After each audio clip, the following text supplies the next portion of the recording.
On Ukraine in the Cabinet of Ministers. He'll talk about the results of Brussels consultations about the briefing, and I'm very much delighted to invite here Mr. Oleksandr Danyliuk, the representative of the President of Ukraine in the Cabinet of Ministers. Mr. Danyliuk will brief us on the outcomes of the Brussels consultations regarding the EU-Ukraine Association Agreement. Прошу. Дуже дякую.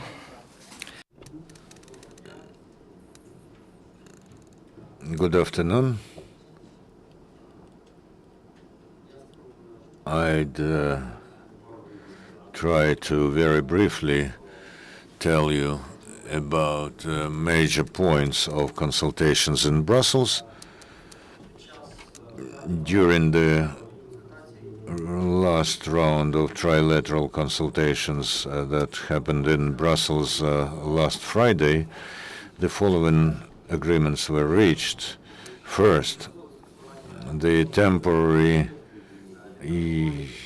introduction of the free trade zone is put forward until the 1st of December next year, and we also retain the regime of preferential trade between Ukraine and the CIS.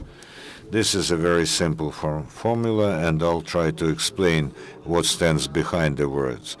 According to the agreement of this on association, it becomes valid in two stages. There's temporary application and full application. Full application is when the agreement is ratified by the Ukrainian Parliament, European Parliament, and also by the parliaments of all countries who are members of EU, 28 countries. At the moment, as of now, 4 countries, Romania, Latvia, Lithuania, and Bulgaria, have ratified the agreement. Until this happens, the European Union has an opportunity. They define certain spheres where this agreement is applied until the full-scale ratification, and this also applies to trade. So,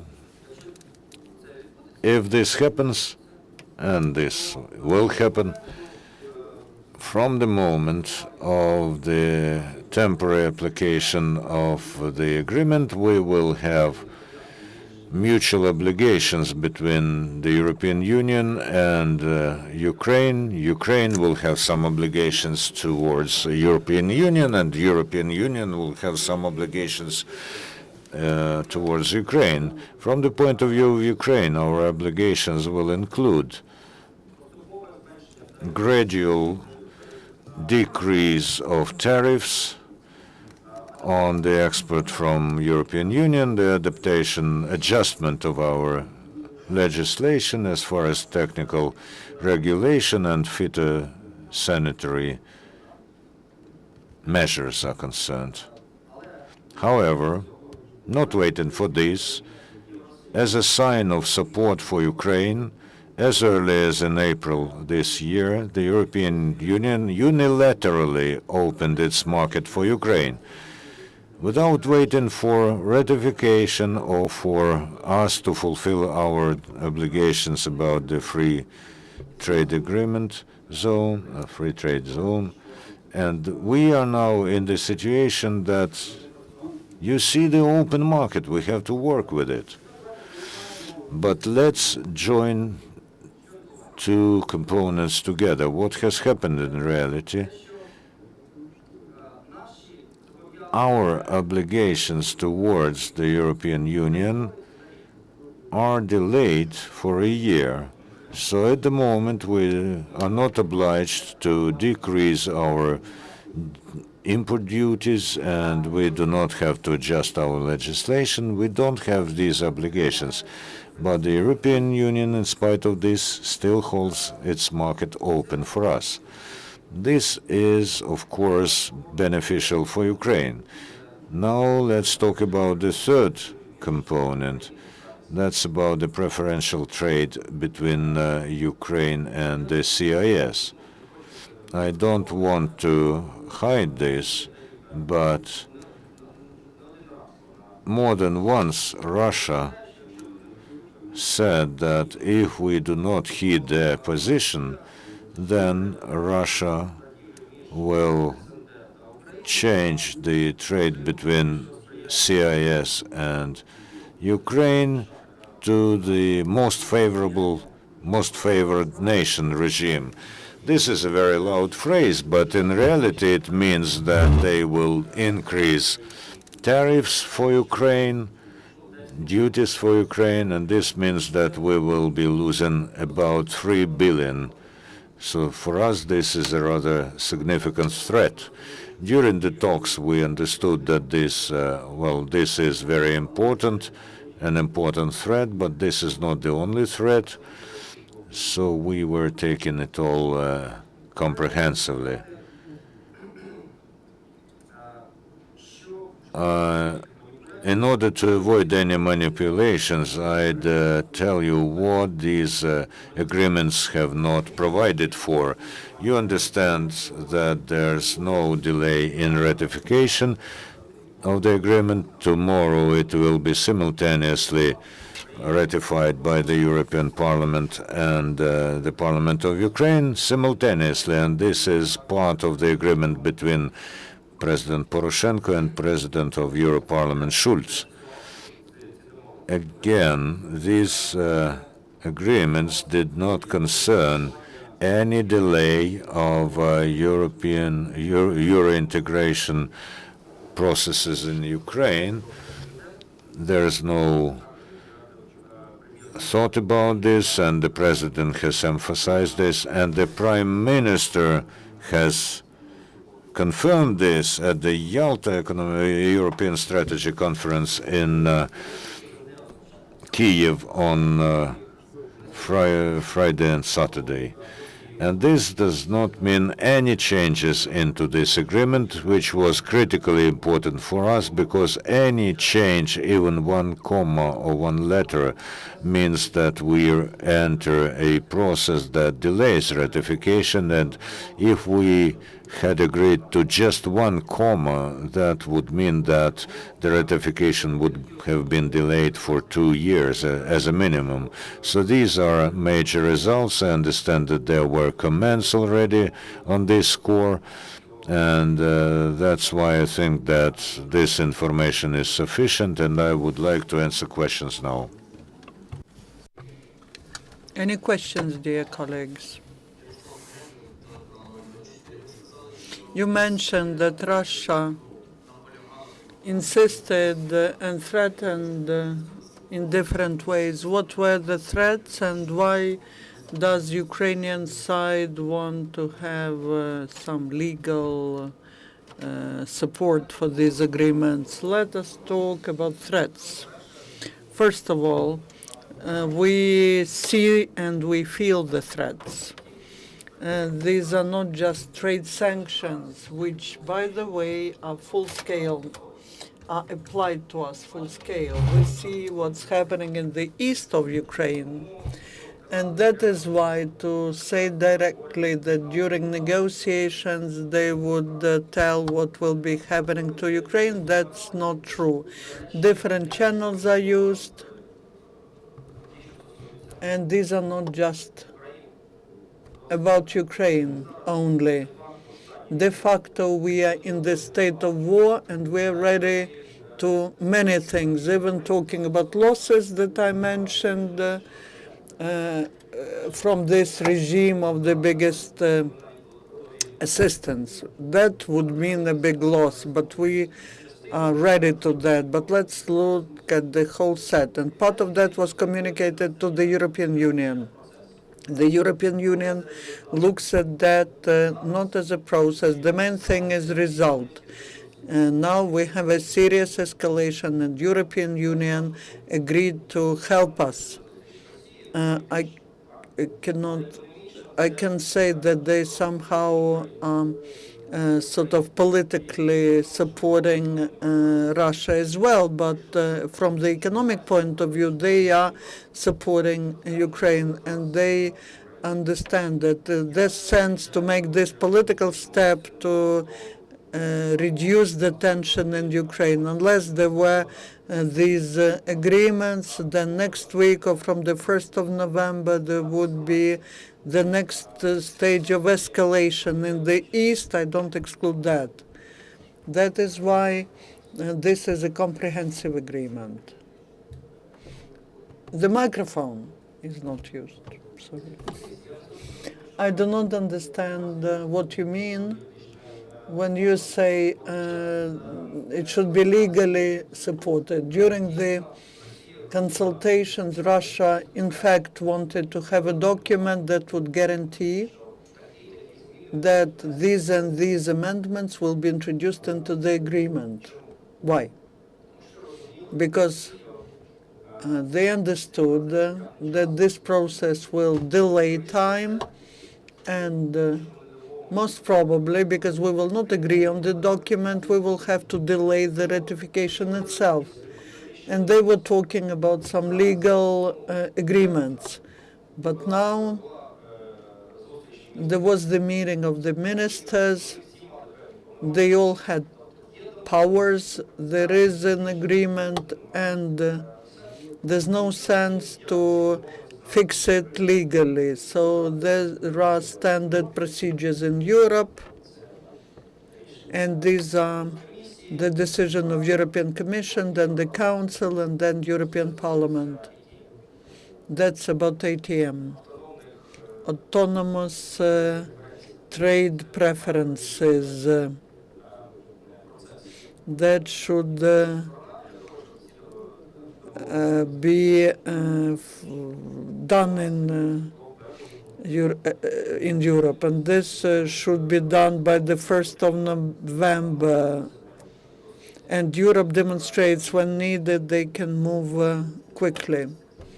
And the question in English from Euronews. Thank you. Sergio Cantone from Euronews. But the impression is that this kind of delay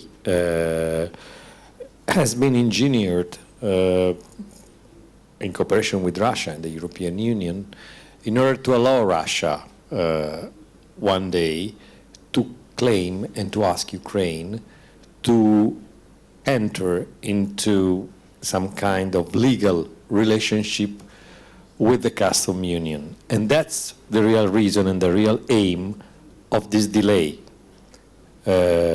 What do you think about that? Well, I think you wouldn't ask this question tomorrow. After the agreement is ratified, we fixed our international на українській краще, так? Ні, англійська. Okay. We fixed our international position. That's it. You know, those two things are incompatible. If we choose European direction, we ratify agreement with EU. There is no way back to custom union. Legal. Sorry, just a follow-up. According to Commissioner Follett, that's not true.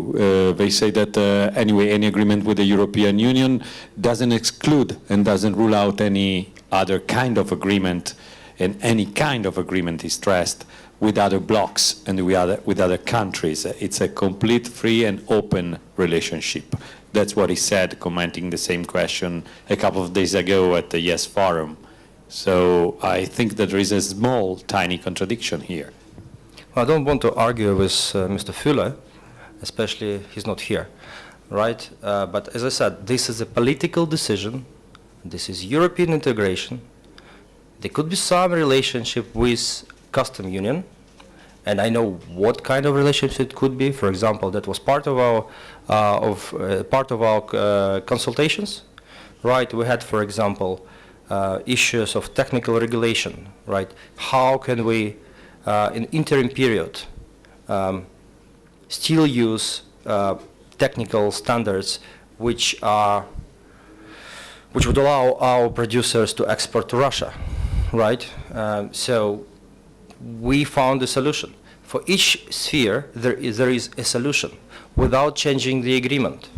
So that's what we call cooperation. If we want to achieve a constructive relationship, right? You always find a solution. Of course, right, for Russia it was critically important, custom union, period. Well, if it's custom union, then I would see what Mr. Füle would say. And he would say, if you choose custom union, you cannot integrate with EU, which means other way around works as well. So what I'm saying is we will cooperate with EU strategically. We also will cooperate with Russia, I would also say strategically, but our vector is EU, right? And we'll find a workable solution with Russia to accommodate all issues we may face. Чи в мене ще запитання? That's the question. Є ще запитання. We may Please, have a feel free. follow-up for you. Сенко Віталій, українська. How would you comment on this situation? The Prime Minister Yatsenyuk stated that implementation of the association agreement will start the day after ratification.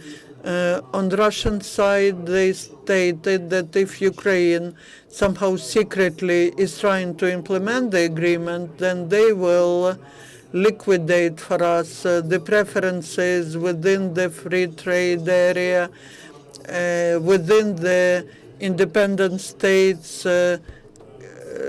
framework. So how can we understand that? But these are rhetorics. It's a very important event has taken place, and now each side wants to state that we have won. But there is the text in English. Many people understand English, both in Ukraine and in Russia. They can read, they can use Google Translate. It says clearly, and it says that the free trade area is temporarily postponed till the end of 2015. But we, as a sovereign state, can do what is profitable for us. Now the market of European Union is open for us. What should we be not to make use of that? Now we have exporters who can export to Europe, and there are many who cannot, because our technical regulations, our sanitary and norms, because of that, they cannot do that. And we as the state can change these things to make use of preferences, because otherwise the preferences will be only on paper. These should be the real preferences which we can implement, reforming at least these two spheres, phytosanitary norms. And the last minutes of consultations, during the last minutes of consultation, there was an attempt to freeze the position of Ukraine. These are the, that's the step of European Union, and what can you do? And our position was clear. Deal or no deal? There is a step of Europe towards Ukraine and Russia. We cannot add anything else. We cannot freeze the reforms in our country, because life develops quickly. We cannot afford it. And that is why Ukrainian side has not taken such commitments, as well as European side did not demand that. Russian side wanted it, but they did not get it. There's the protocol, and everything is in there. Any other questions? Once there are no questions, I would like to thank Oleksandr Danyliuk, the representative of the President